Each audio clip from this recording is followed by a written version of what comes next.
Hello, chess friends, and welcome to Zadov's Chess Channel, and welcome to the Tata Steel Masters Tournament in 2020. We're again in the round 3, and a very interesting game was played between Alireza Firouzja and David Anton Guijarro.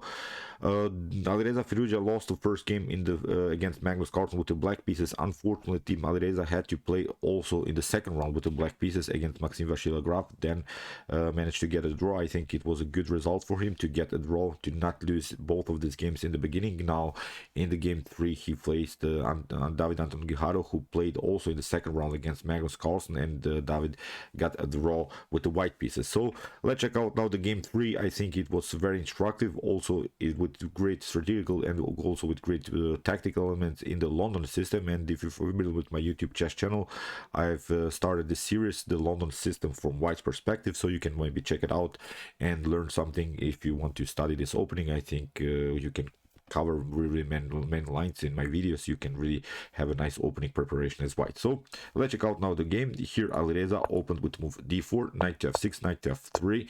After d5 we have bishop to f4. The London system is on the board. Very important setup. I think we're controlling the e5 square. Basically the whole idea of the London system is to get a very powerful control of the e5 and build simply your attack around the square. So here c5 is also a very natural choice here for black, because after the move c5 we're challenging already the pawn on d4, but there are also some ideas with queen to b6 and then attack the pawn on b2, because the bishop has left, of course, the defense of the b2 pawn. So here e3, knight to c6 played by David Anton Guijarro, and we have now knight from b to d2, and now after c takes d4, e takes d4. This position has been played many times. I think it's a good and pragmatic choice here by David to simply undermine the pressure in the center, because what he's trying to do now is get the bishop out. It's very important, because you could maybe play something like e6, and in the static center setup, what I mean always about the static center setup, it's this setup, d4, d5, pawn structure.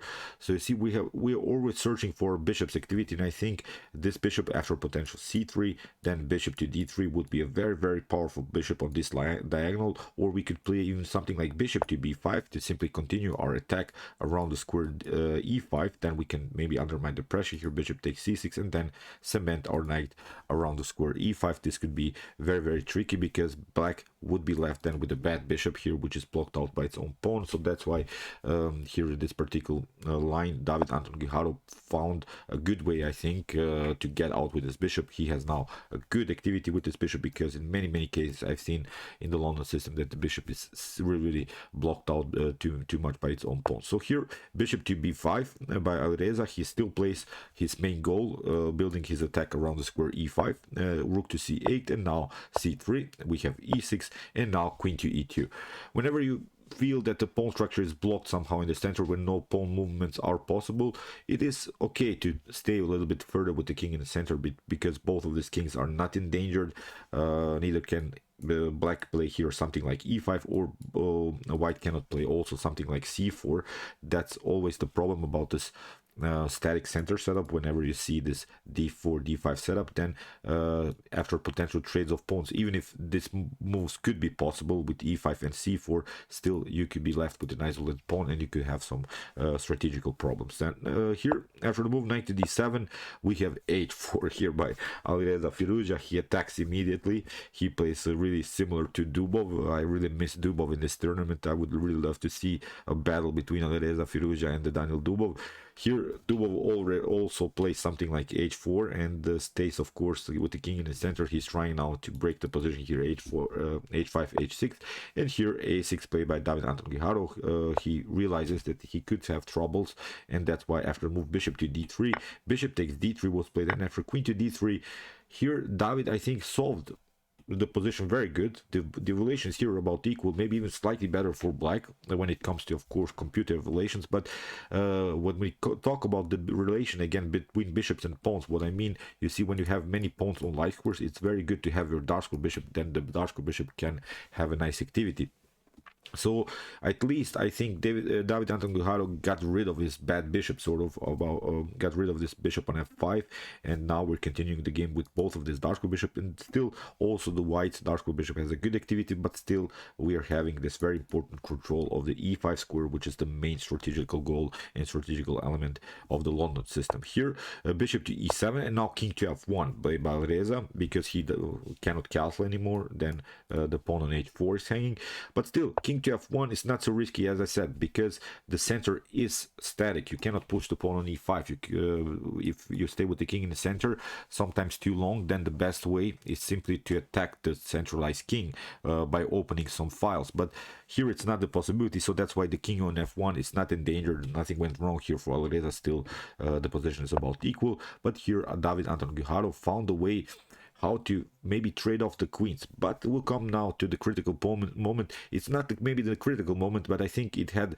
a very important continuation here. This move that David Anton Guijarro chose here, after move queen to b6, we have rook to b1. You have to protect your b2 pawn, and now after move queen to b5, okay, you have undermined the pressure. You can get rid of the queens, so that's why Alireza's flank attack is maybe not so dangerous without the queens on the board. But there is one problem after move queen to b5, which Alireza played, and after a takes b5, you cannot anymore create some attacks here on the queen side, because what black would probably do, if you could just imagine maybe the position with without the queens on the board, but without the double pawn structure, if the pawn would be something like here on b5, that's not the position right now, but then black could proceed with a potential b4 move, and this could be a problem then for white. But when the pawn structure is blocked, here Alireza simply blocks the queen side, and basically the only pawn that he has to protect now on the board is the pawn on b2. So that's our cornerstone of the defense, because b4 is not a possibility. It can be defended with a takes b4. You have maybe then a double pawn structure, but here you would then have 4 connected pawns again, and nothing went wrong here for white and for black. But as I said, I think here the attack on the queen side is a little bit splashed. Still, after something like rook to e1, we have a control of the e5 square, and it's time maybe to push the pawn further, h4, h5, h6. So here, after move h5, David Anton Guijarro blocks the potential progress by Alireza.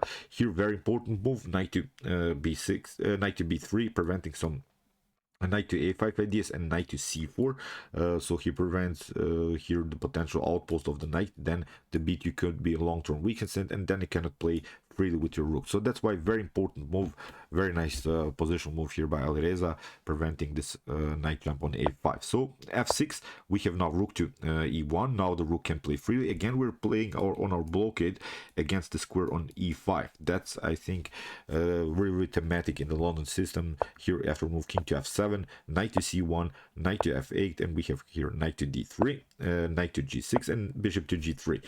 Okay, again, if you try something like knight to a5, which was played in the game, knight to c4, this can be protected with rook to e2, and still we're controlling both of this, the rank also here on the second rank, and also the very important e file. Knight to a5, king to g1, knight to c4, and now comes this move, rook to e2.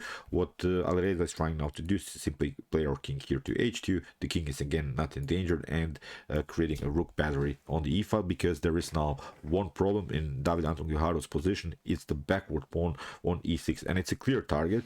This pawn has to be protected further with some minor pieces, with some rooks. Still, the position is about equal, but I kind of like more white's position, because, as I said, we have solved our problem here. b4 is not a possibility. You don't have any worries here on the queen side. The only way to attack this position is simply on the king side, where I think Alireza has, of course, a slight advantage. So rook from h to e8, king to h2, bishop to f8, and now rook from h to e1.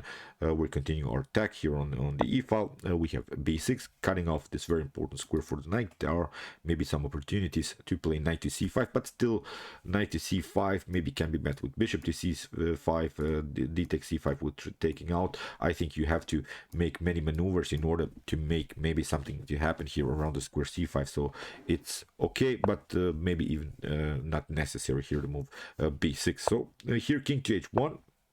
rook to a8, bishop to f4, and here we have rook to c8. Again, you see Anton Guijarro moved his rook to the queen side, but nothing can happen here. Even if you try here something like b4, we can play a takes b4. If you try here, then we can again cover with bishop to c1, and you basically lost only one pawn in this attack. Nothing dramatically is going on. We can then maybe even try b3, kicking with the knight, and as I said, this queenside attack is simply not possible. That's why rook to c8, we have g3, rook to c6, king to g2, and now bishop to e7, knight to g1. Here Alireza is trying now to maneuver his pieces somewhere to find somehow some kind of an attacking possibility, because the only way to break this position is with the move g4. Then the pawn structure is imbalanced again, the pawn structure is asymmetrical again, then maybe there are new attacking possibilities. In the game, bishop to e7, knight to g1, here knight to h3, again knight to g1. You see Alireza is also searching for some good moves. Knight to f3, again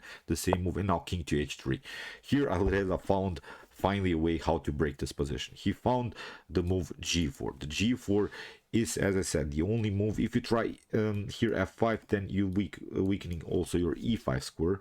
Then you have basically two weaknesses. You have a backward pawn, but also a weak square on e5. So that's why f5 so far is not a possibility. But I think even in the continuation, we could try again f3, even if f5 would be possible, then we could again search f3, g4 ideas to again break the position around the square g4. So rook to a8, again you see Anton Guijarro searching some opportunities here on the queen side, but again nothing is going on here. Again Alireza prevents this idea with bishop to c1. He fixes here's cornerstone of the defense, it's the b2 pawn. Nothing can happen here. Rook to e8, and now g4, h takes g4, and here Alireza goes in the attack with the king, because again the king is not endangered. In the game, rook to h8 was played. We have h5, and here I think there is a drawish line which Anton Guijarro missed. Maybe here f5 immediately.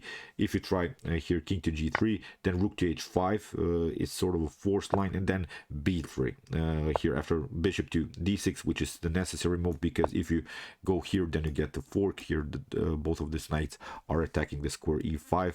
You can maybe take out with one knight, but here again the fork on e5. So that's why here a forced line would be bishop to d6, king to g2, and now after knight to a5. Okay, you can maybe lose this pawn, but here knight to a4, h4 is probably the best, simply trading off more pieces, and I think this should be probably a draw. But it's maybe not so easy to see this move f5, because probably Anton Guijarro thought after the move f5 that he could again have this weakness on e5, but this was a forced line. This could be possible here in the game. After move h5, Anton Guijarro played a passive move, knight to f8, and here knight to f4. You see Alireza is going now into the game very active with his pieces. Anton Guijarro had his chances with this move f5. Here after move knight to f4, we have bishop to d8, and here after rook to h1, we have rook to g8. And from this point on, I think David is in serious troubles, because probably the best way is here to simply play bishop to c4, and now if you try knight to g6, we can play again the move f5, and the problem is now you see you don't have any good squares. You cannot go to the h file because you get rook to h5, and you would be forced to go with your king here on a weird square.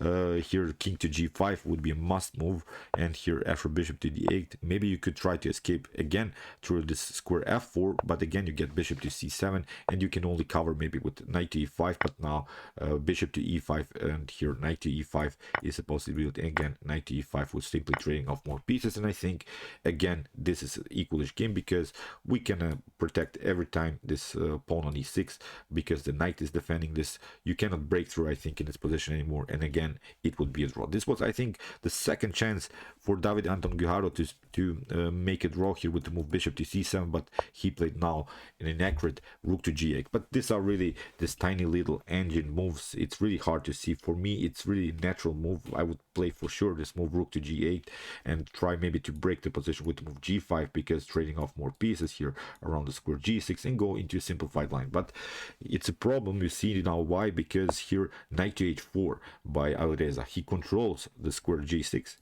Nothing can happen here on the square g6. Again, I'm pointing out here e5 is not a possibility because your d5 pawn is hanging. Again, f5 is not a possibility because you get maybe one tempo, but again, you're weakening too much your e5 score. So in the game, bishop to c7, we have knight to g6, and here knight to d7. If you take knight takes g6, it's a really bad position here. We can even take with the pawn, then we can use here the h file in order maybe to cement our rook here. The king is endangered. If you get to the e file, you get something like knight to f5. In the game, after move knight to d7, Alireza tried rook to e1, simply attacks now the weakness on e6. Still, this backward pawn is a problem. You see now how dangerous it can be when you leave such a strategical weakness in your position. In the game, rook to e8, and now bishop to f4. Bishop takes f4, knight to f4, and now rook to d6, and again king to h3. Alireza is retreating, maybe even searching now new opportunities, maybe through the g file. In the game, knight to f8 was played, and now knight to g6, and here knight to h7 played by Anton Guijarro. If you take, it leads now into a complicated line, but it's winning, I think, immediately here for white. After knight to g6, we can play h6, g6, and the problem is you cannot escape here on the e file because you get a fork with knight to f5. You could maybe try here, oh, pardon me. Let's go back. So here after knight to g6, h6, g6, here knight to f5. If you escape to f8, then we can search maybe here for some ideas.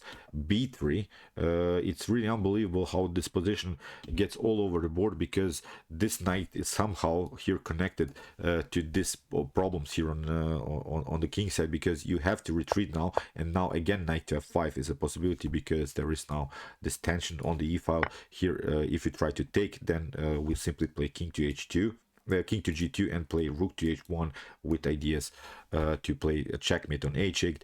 You could maybe try here after move king to f8, here at b3, knight to f5. You could maybe try here to escape with your rook to e7, or king to g8. But again, I think king to g2, and then building simply a rook battery on the h file is perfectly fine, and then deliver checkmate here on the h file. You could maybe even try here to sacrifice the rook for the exchange with rook to e7. But again, it's not a problem. Again, we'll simply move our king and go here behind this pawn, and we'll have, I think, a comfortable game. So you could maybe try here, I don't know, maybe something like rook to c6, because your rook is hanging. It's very again a problem here. King to g3 can be played. If you try rook to e7, then this rook goes into the game. You cannot again take. E takes f5 is not a possibility. You get a very cool checkmate. It's really incredible how these pieces are dancing around the king. So here after move king to e8, again a new check can happen, and now you can go simply behind here rook to a8. This possibility you cannot prevent anymore.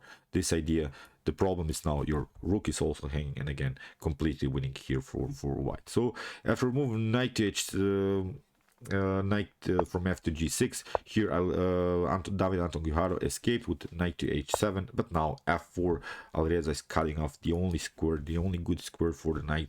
The evaluation is now slightly better again for white. White has really the initiative here. White is attacking with all of these pieces, with both of these rooks and both of this knight. In the game, rook to d8, we have rook to g1, and you see now Alireza switched the attack, and now he is attacking the g file. As I said in the middle of this video, he's trying now to maneuver his pieces, because now we have a new weakness. It's the weak g7 pawn. So here in the game, rook to g8, here very nice move by Alireza. Knight to e7. If you take, then again you lose the pawn. Here you have to trade off, and we'll simply take out this one. Then we have a pass pawn here. We can push it further. Again, a weak position here for black. Knight to e7, we have a knight to g5. Here Anton Guijarro is trying to counterattack, but now after f takes g5, king takes e7, but now f takes g takes f6. You cannot take with g pawn, you lose a rook, so that's why king to f6. And now after rook to g6, we have king to f7, but now this knight comes very active into the game. You cannot prevent some checks on e5. That's why here David's tried rook to f8, but now comes the check, and you have lost the pawn. Great attack here by Alireza. Rook to g7, rook takes g7. Here king to f6 was played, but now h6 simply pushing the pawn. You see this knight and the rook are controlling the f7. Even if you trade off more pieces, the king is always deflected to this pawn, and if we go further, then maybe this king could march towards these pawns and simply grab them. So here in the game, rook to h8 here by Anton Guijarro, and now a very cool move by Alireza, king to g4. He realized now a great endgame tactic. After rook to g4, rook takes h6 was played, but now comes really the stunner, rook to d7, attacking simply the knight. You have to move the knight. If you move the knight, then you get rook to f7, checkmate. So you lose decisive material in this position. Anton Guijarro resigns. So great game, I think, by Alireza. We have seen many times the tactical Alireza. We have seen sometimes the Alireza that's missing moves, that's losing games. But this game was really incredible for me. Great London system, even with great theoretical novelties. I think here Alireza played a very incredible game. It wasn't maybe the most attractive one, but I really loved this game, how he sneaked in with his king, tried to search for some attacks on the e file, then he searched for attacks on the g file, remaneuvered these pieces. You see, okay, Anton Guijarro had these chances to make a draw, but they are really hard to see. Great performance by the young Iranian. I really love this game so far. It will be added into my London system series. So as I said, if you want to study this opening more, check out my London system series videos. Here's the link. And if you want to see maybe some openings for black, check out my King's Indian and Nimzo Indian defense series. If you have troubles, as I said, to play as black. And if you like this content, you can also subscribe to my channel. See you soon with some more videos, and chess is the best, of course.